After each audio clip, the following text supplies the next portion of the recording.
If you're in a car and you stick your hand out the window, if you have it facing the wind with the flat part of your palm, obviously you can tell there's a hard force against it. If you just rotate your hand so that it's wing-like, the force pushing you back is a lot less. That's an intuitive illustration of how aerodynamics works. It's a force that pushes against motion. Anytime you can save a watt here, a watt there, that's huge.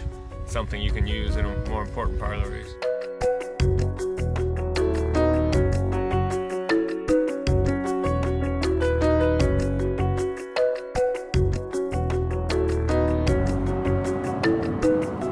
The S2 and the S3 kind of established and really pioneered the aero road bike segment, and so people use it as a real race bike, and that's what they expect of us. So we're going to go and actually do some comparative testing on those and just see how far ahead the current bikes are and the next generation of our own aero bikes will be.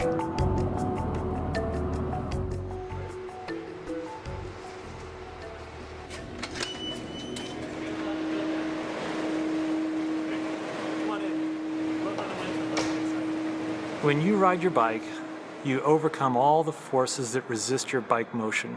Typically 70 to 80% of the power you put into the bike is consumed by the aero drag. Aero drag is your enemy, and an aerodynamic bike really helps. 16 years ago when we started making aero road bikes, people didn't really understand or didn't believe us about the benefits.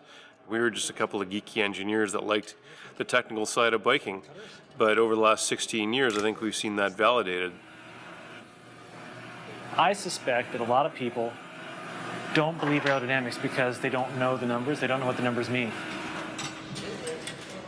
People know about weight, which is due to gravity. It's a vertical force downward. So when you climb a hill, say, lighter weight bikes are easier up a hill, all else equal. There is no little plastic box with a battery that tells you the aero drag. So it's less intuitive. The wind tunnel is like a scale for weight. It's a scale for drag. And you can bring all the prototypes and all the stuff you've bought to the wind tunnel, and the wind tunnel will rank them. Leave the wheel behind, take the fork out. Oh yeah, the wind tunnel is really cool. You get to try all these neat things you've been wondering about for months. It's like a playground. It's like a sandbox for older guys. All right, let's do it. Lots of that's really long. The guys from Project California were heavily involved in this bike because we took the learnings on how to build a better bike from building the R5 California using our internally developed C-Top software to define the shapes. So it's all of our learnings that we applied to the California, now applied to an aero road platform.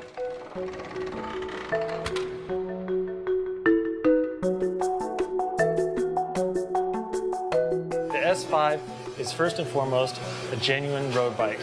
It's got typical road geometry, typical road riding position. It's very stiff torsionally, it's very stiff in the bottom bracket, and we applied shapes to make it more aero than anything we've ever tested before.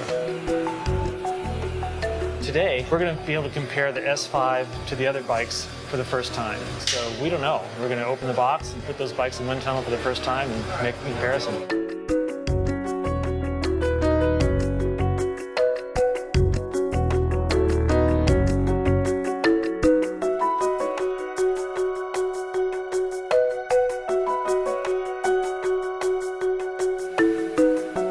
That if you ride a 100-kilometer ride and your twin, identical person, rides side by side with you on the same ride and you're on two different bikes, one of them is the Cervelo S5 and one of them is the Cervelo S3. The S5 rider will finish a minute and a half sooner than the same rider on the S3. You're looking at something like 30 watts of improvement on an S5 versus a standard road bike. That's massive. I mean, I train all season to get 30 watts better. Yeah, the dummy's famous. Dave Zabriskie, we scanned his body and we CNC'd a foam model of Dave Zabriskie. We call him DZ. Oh, is that my little foam dummy? I wish that was real. And it could race for me. I wish it could race for me. Actually mimics what the actual rider's on it. It's stable, as opposed to Dave, physically not so stable. But Foam Dave's stable and easy to work with. Aerodynamically, if you're saving couple watts per kilometer, that adds up over the entire day to a lot. And that's something you can use in a more important part of the race. It's amazing, like when we did the testing, Yeah. it was like, holy crap, this thing is fast. What it comes down to is efficiency over time. The last climb for us is the most important, but really what happens all day before that is what makes that last climb successful or unsuccessful. I think, you know, the average rider will definitely, or even better than the average or worse than the average, you know, I think everybody will have an amazing experience on this bike and be able to smoke their buddies for sure.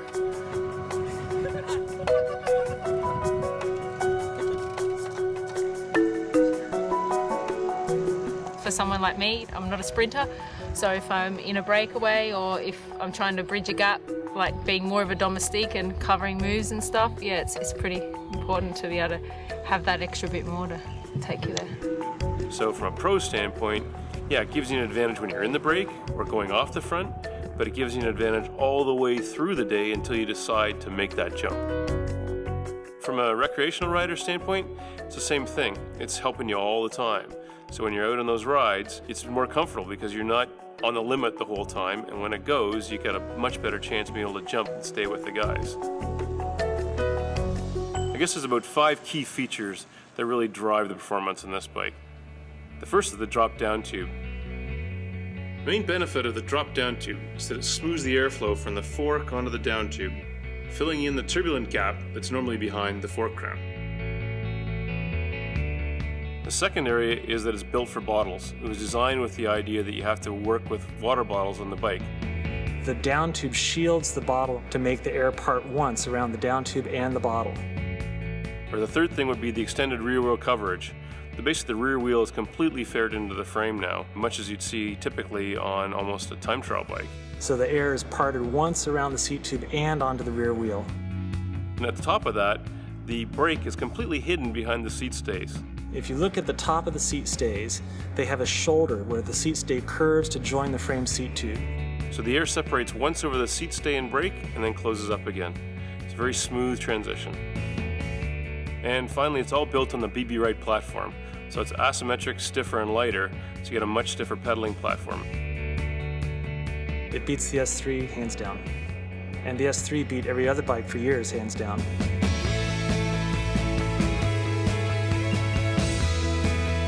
The Cervelo S5 is the most advanced aero road bike that Cervelo's ever designed.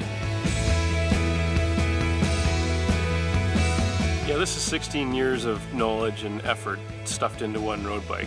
It's definitely an attempt to make the best road bike, period. It's designed to be the ultimate road bike.